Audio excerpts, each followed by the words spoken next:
did not believe in anything, ghost, paranormal, nothing when I was like growing up. Like, it wasn't until I moved into that house on Noriega Street, and from day one, the stuff started happening. This is the Abby Normal Podcast, here to tell you that you're weird and that's normal.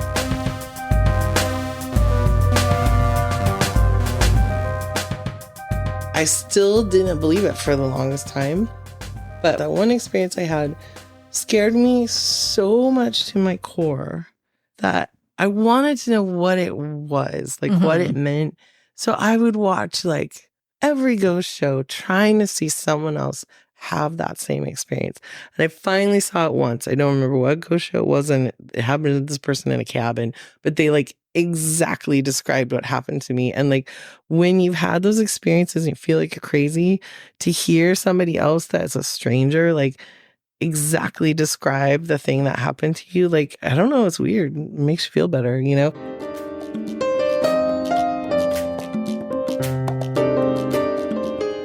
We'll get to that troubling incident, but first, let's set the scene. We lived in this 2-story flat on Noriega Street with the winding staircase. Dawn was a small-town girl who moved to the big city for college, renting a 2-story flat with a variety of roommates, because, you know, the big city is expensive. And from day one, things are not right in the house on Noriega Street. The very first night we stayed there, and they usually say, this is one thing I learned when I started watching the ghost shows, if it's your house is haunted, you're going to know in the first week. Yep. Like pretty much for sure. So first night we were there, everything's in boxes, just the two of us, and there's a bed, and we're sleeping. And we wake up to the sound. And you know when you wake up and you like wake up and it's still happening, a sound, so you can tell, I didn't dream this, it's still happening outside. The sound of as though someone took a ton of like tire chains and threw them against the wall, and they're sliding down the wall like insanely loud, not coming from downstairs, coming from my room. Like, and that was like your first day. That was the first night we spent there. Hell no. So then we leave like a day later, go back to Bakersfield because I have to get the car that I bought from him, and we drive home, and we get home at like 2 a.m. and I walk up the stairs, and we had one of those little grates that you open. And it was really cute. It was really pretty. And I was really tired. And I looked at it and I saw a full-on effing demon face. And I was pissed. I like slammed the door open. And I was like, you guys are assholes. Like, I'm so exhausted. And they're like, what are you talking about? And I'm like, you like made a freaking demon face. Like to put in that thing just to scare the shit out of me. Look at it. And then I go back and there's nothing there. And they're like, we didn't make anything. So then I'm like feeling really freaked out. I go to my room and I lay on the floor and I'm crying a little bit. And suddenly there's the strongest sound of a woman weeping, like coming from my room. And I have my head on the floor and I'm like, no, it's not coming from downstairs. It's like coming from the walls in my room, you know? And so after that, it was like just kind of constant, you know, but I didn't believe in ghosts or anything then. So like you try to like keep telling yourself, nah, that's just this or that's just that, you know, but eventually like there was this girl in the window all the time. Like, you know, when you like come up to someone's house and they have their blinds partially open on the second floor and you can look and you can see people from a certain angle. So I came home and my new roommate was sitting right in front of the window with long black hair. And I was like, oh, she's up really late because I didn't get home from Tower Records till like 12:30 at night. And I was like, oh, but cool, I'll talk to her and get to know her a little more because I didn't really know her. I come upstairs, she's not there. I'm like, oh, she must have run to bed. So then I'm sitting there in the kitchen where if anyone walked past me to the living room, I would have seen them. And my ex-boyfriend and roommate are throwing rocks at the window, being like, Lisa, open the gate. Like, we forgot the key.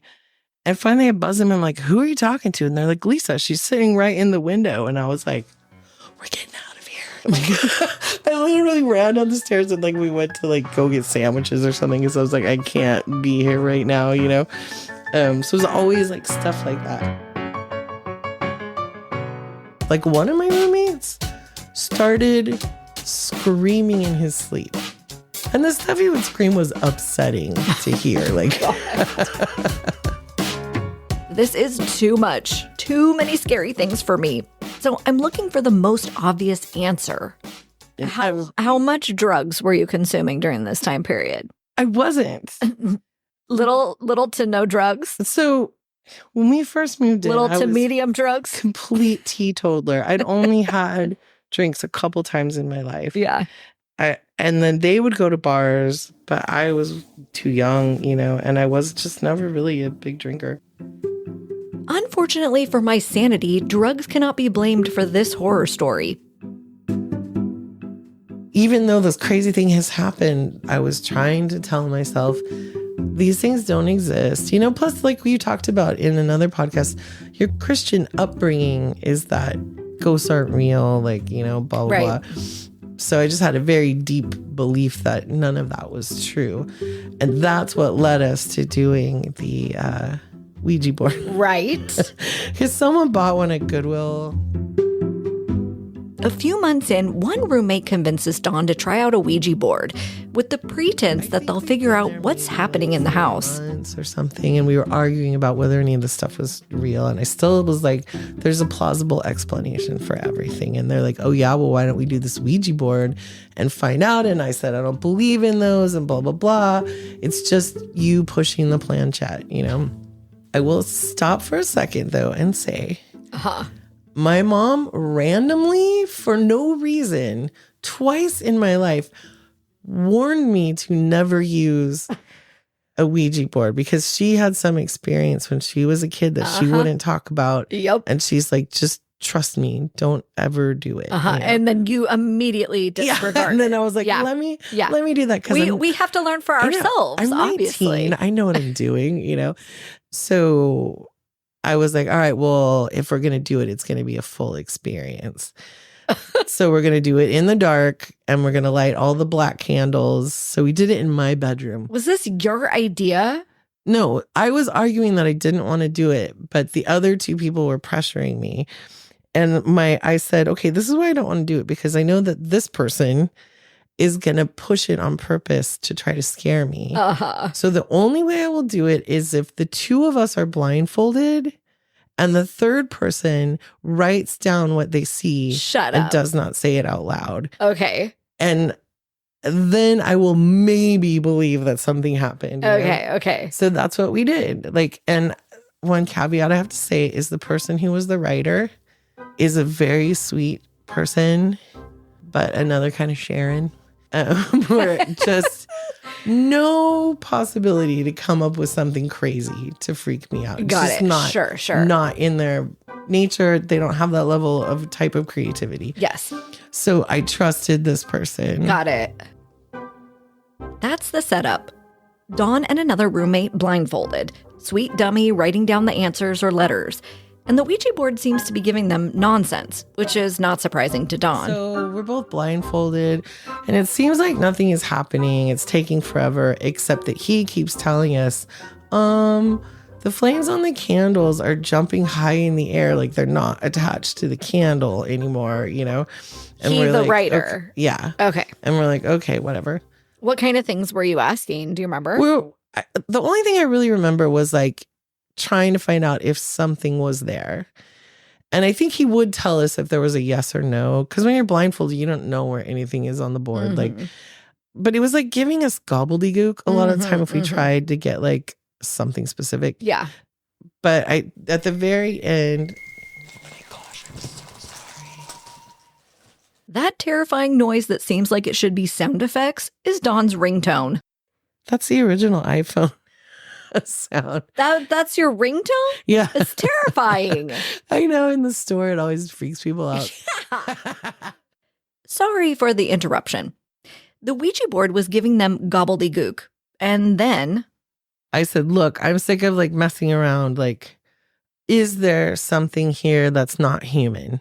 And we get the answer, yes. And then we say, okay, what is your name? And you can feel it moving, but you're blindfolded. So it moves, pauses for a bit, and then moves again. And I was like, did it say something that makes sense? He's all, no, these are like nonsense words. And I was like, that's it. I'm done. And we didn't know like that you're supposed to say goodbye and close the portal or whatever.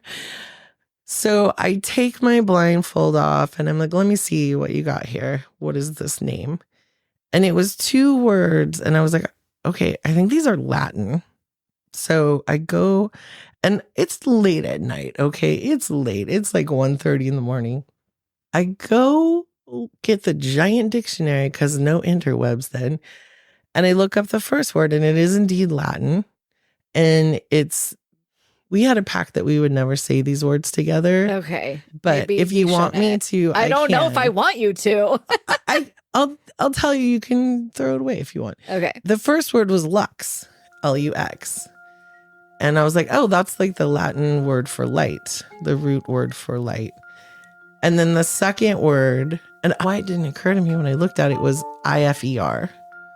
So I looked up what IFER was in Latin, and it means a bringer of light. And then it said beneath it, that and lux are the root words for Lucifer, like the root Latin words for Lucifer. And Lucifer actually means like morning star, like the bringer of light in the morning kind of thing. Nope. I had a complete horror meltdown because there was no way this kid knew any Latin. Of course not. And he didn't even recognize if you read these 2 words together, it's basically Lucifer. He was like, yeah, it's even just looking at it. I don't even need to look it up. If I saw that on a piece of paper, I didn't even see it when I looked, because he wrote one on top and then the one beneath it instead of side by side. In her panic, 19-year-old Dawn took drastic measures. I lost it so hard. I couldn't stop crying. Oh my God. I called my parents at 1:30 in the morning. No. Yes, I did. You were like, I summoned Satan. What do I do now? FYI, the other 2 were almost more terrified than me. Especially the one that did it. I've got chills just remembering this. I called them like weeping and I was like, I did something very bad. And they're like, what did you do? You know, I woke them up in the middle of the night, and I would never do that to my parents if it wasn't something very important. They were like, what did you do? And I was like, we did a Ouija board and the root words in Latin for Lucifer came out. And my mom's like, Dawn, I told you not to do it. And I was like, I just need you guys to pray for me. Like, pray for us, pray for this house. So they sat on the phone and prayed with me. Oh my gosh. And after they got off the phone, I was still so terrified to be in the house. And it sounds like I worked myself up, and I'm sure I probably did, but there was like this intense terror feeling that it was in your bones, you know? And I was like, that's it. We have to get out of here for a while. And we would always do that when I got scared and leave like other roommates sleeping. Sorry, guys.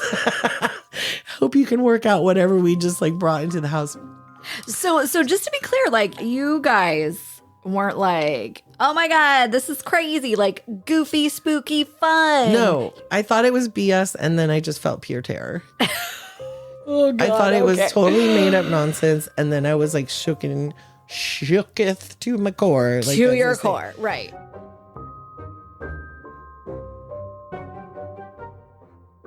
So I may have made it worse by doing that and inviting something in and not telling it to leave and closing it. Like, remember how Stephanie was talking about boundaries. Yeah. So may have accidentally summoned something. Okay.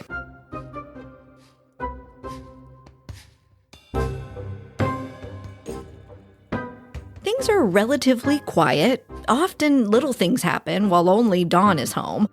Then I started seeing the shadows all the time, or the people walking by. But then a situation happens to the whole household while they're hanging out in the living room. A room with big old windows. Picture this. It was a 2-story flat. The only real windows were the front and the back. And so the whole front of the house had this bank of giant windows. And they were so old that they were the kind that you would lift a latch and push it out. And then the air there was no screens. And then on top of that, we had these 1930s, 1940s metal blinds, which are very thick and very heavy, and they make noise when they move, like a lot of noise. Like, so we had a whole bunch of people over, like you do when you're like 20 and you've gotten some weird movies from Tower and you got some drinks and you're just gonna like watch weird movies, you know? 20-somethings are reclining all over the room. Blinds are closed for movie time, but the windows were open, and it was a little bit windy, which then made the blinds rattle. So, always a good hostess, Dawn fixes things. I got up and I walked to each of the windows, and I can't remember if this was 4 giant windows or 8 giant windows. I want to say 8. And I used the cord from the blinds to wrap tightly around the latch. So to unlatch it, you'd have to lift the latch up. But to keep it from moving, I wrapped the cord tightly around and then tied knots. So like when you push the window, you couldn't even get it to make a sound because they were just tied up. Right. And then we continue to watch our movie. As everything's great. We all fall asleep about 3:15 in the morning. At the exact same second, that entire bank of windows sucks all the way open with this crazy wind that's making the blinds fly out into the living room and smack against the wall. And it's making this insane racket. And people are actually screaming because you're like waking up to this. And my one roommate peed his pants. He like ran from the living room all the way to the bedroom, like peeing his pants the whole way. Yeah, because the noise would be so loud. The noise was like shocking, but no one really knew what I had done to close the windows, and they were still insanely scared. Like they just thought somehow the windows came unlatched and opened together. They didn't know that I had hand tied off in knots every one of those windows. So something, because even if one person in the room was trying to play a joke, they couldn't possibly make all those windows open at the same time. Right. Well, and like I know exactly what you're talking about. Yeah. The old windows and the latch, and you got to push it out. Yeah. Like, that does not just like come undone. Yeah. That takes like some muscle to open up those dang windows. Yeah, even if they weren't tied down, but they were tied down. So like the only way that could have happened is something untied every single one of those knots that I made, unwrapped every single one of those windows, lifted the latches and threw them all open at the exact same time. Like, and just that alone, everyone was like terrified. Like, how could that possibly happen? Like, how, like.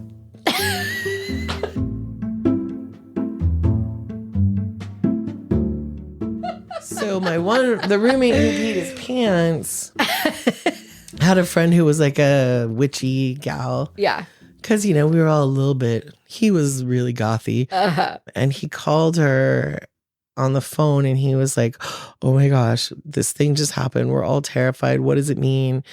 And she was like, ooh, that's not good.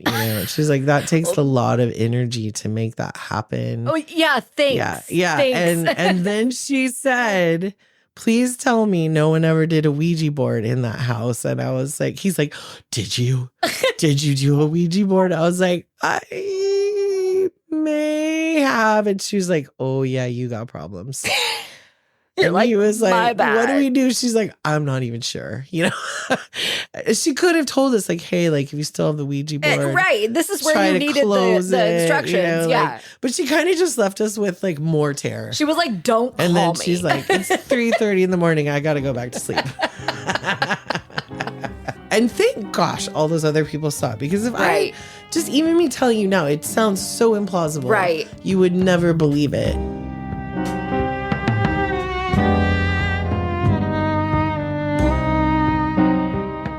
She's right. I mean, if I didn't know Dawn personally, I would definitely be giving this story the side eye. But I do know her, and considering everything that she said about this house, I tend to believe that something was going on. But this final story is actually what convinces Dawn that the evil is real. I was alone. No, I wasn't alone. My boyfriend was sleeping on the futon in the living room, and I was working on term paper on the floor by the front door. I had to leave the door unlocked because my roommate forgot his key. And so I'm laying there facing the door, and the door keeps opening a little bit. Just like, brrr. But it's like, it's like pitch dark outside there, and I just don't like that. So I kept getting up and shutting it. And every time it would open like a little bit more, but I wasn't scared at all, nothing. And then I get up and I walk down the hall and I go to the bathroom. And as I'm coming back out of the bathroom, I see that now the front door is all the way open. Like, it's all the way open. So I do what you would do. You're going to walk by and shut the door as you go by. So, like, I just come striding down the hall and I grab the door to push it shut. And it feels like there's a 500-pound thing. I cannot move this door. It's pushing back at me. And the instant horror and terror and just like every single thing in my body like exploded in tears internally is like the only way I can explain it. And and it's pitch dark on the other side of that door. And I'm like, I cannot look.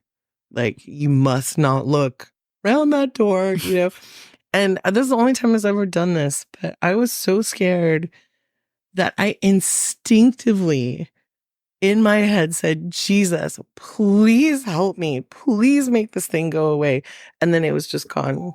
And I fell on the door and the door shut. But it was like so terrifying. Like, that is fully terrifying.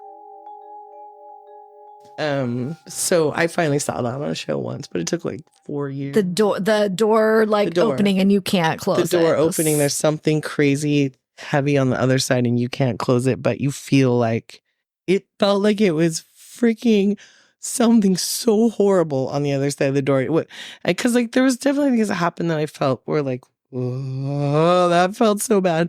And other things where I was just like, well, that was weird, but yeah, that one was bad. Yeah, that's real bad.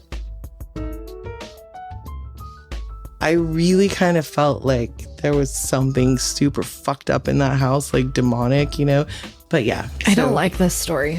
I know.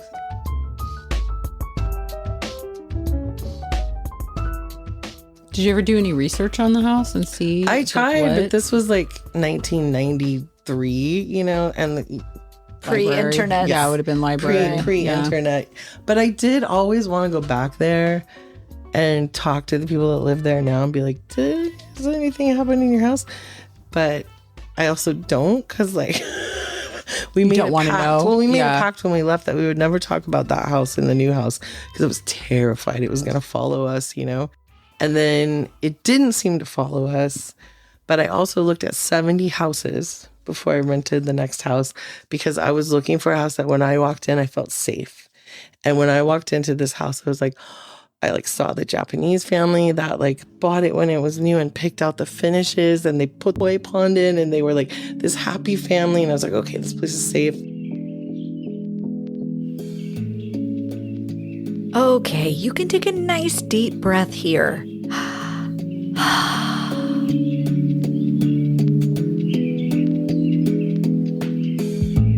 They moved out of that 2-story of terror into a nice home with a koi pond. No shadow people or wailing walls or banging blinds or impossibly heavy doors. She was safe. So even though they had pledged not to talk about it, she asked her boyfriend one specific question. So after we moved into that place, we went out to dinner one night and I was like to my ex-boyfriend, okay, so was there one place in the house that you thought all the bad stuff lived? And he's like, yep. And I was like, okay, let's write it down on pieces of paper and then show each other. Exact same place. Like, and it was this messed up, I don't even like saying it. The front closet, when you walked in, looked like someone had converted into some kind of cage at some point. And I'm sure it was probably a dog cage, but I always pictured some kid. It was like some makeshift kid cage. Like, Nope. Big no.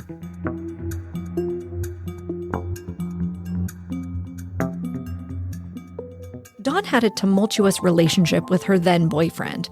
And so after all of this, she wondered, was it somehow her fault? Did her repressed anger create this? there's always this part of me that's like, was it you?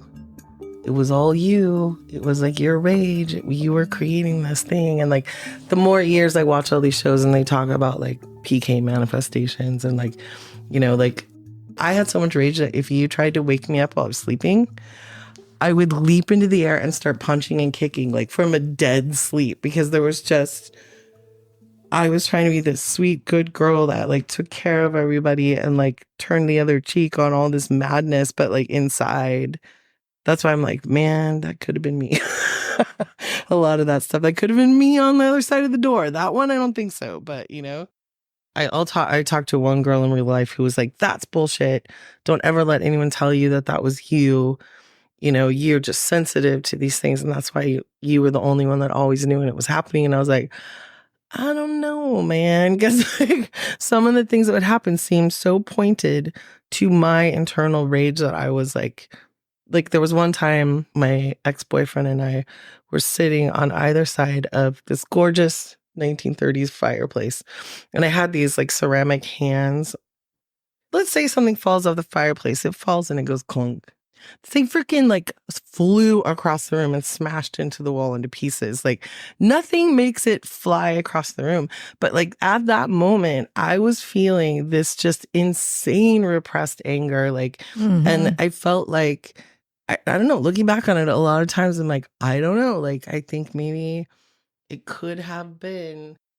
I'm no expert, but I feel very confident saying Dawn did not somehow manifest one bit of the paranormal yuck in that house.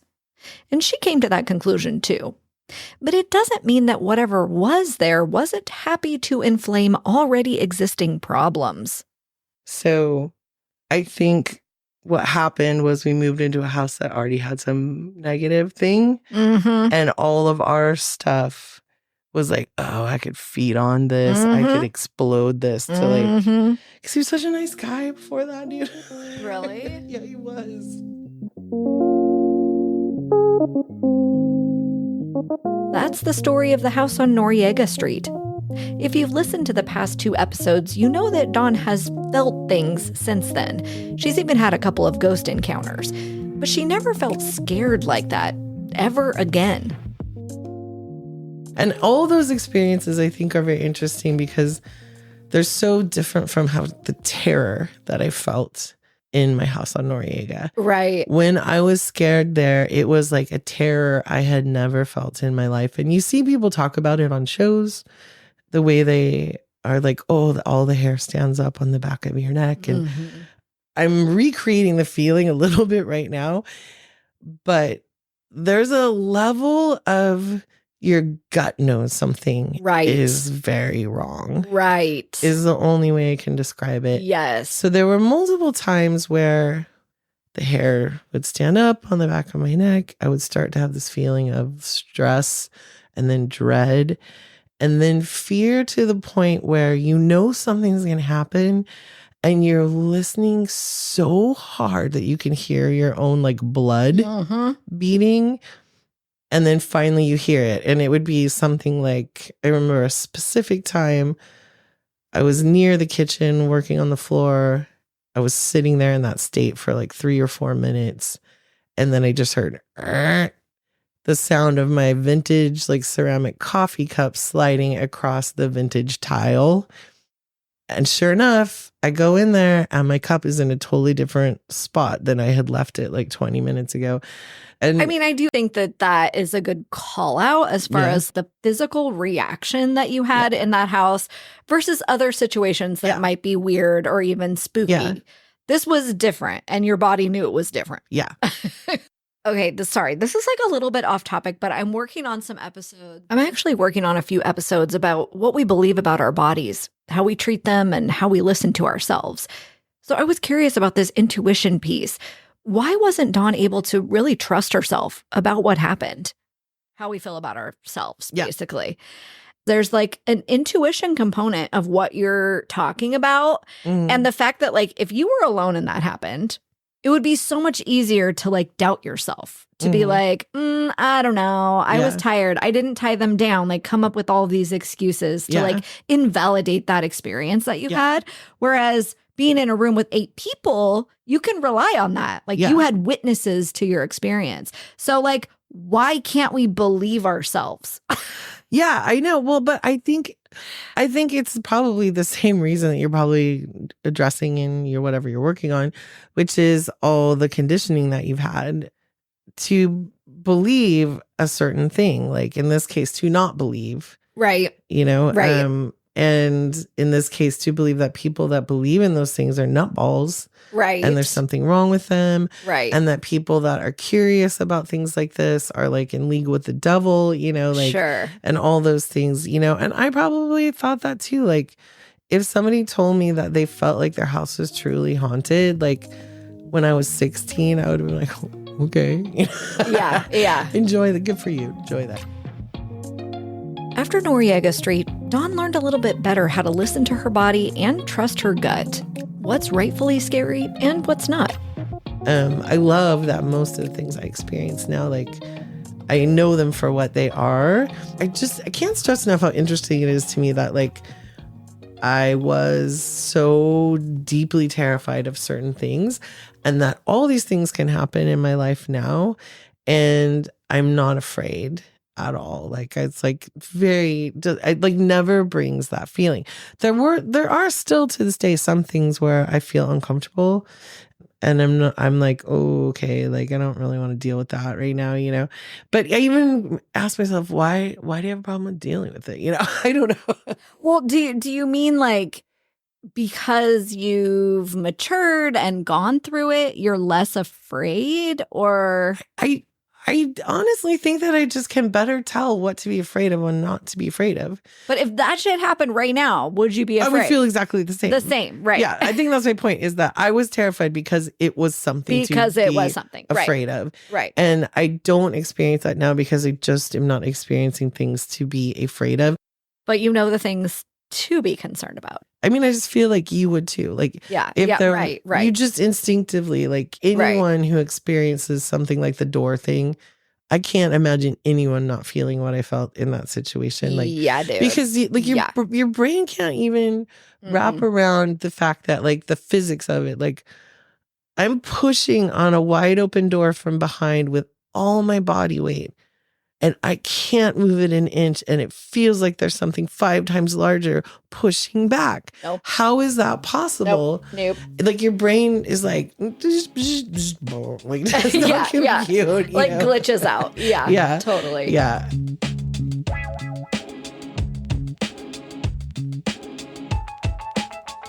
I hope you never experience that. But if you do, just remember it's weird and normal. In conclusion, I have a PSA for anyone who might live on Noriega Street. It's regarding a certain Ouija board.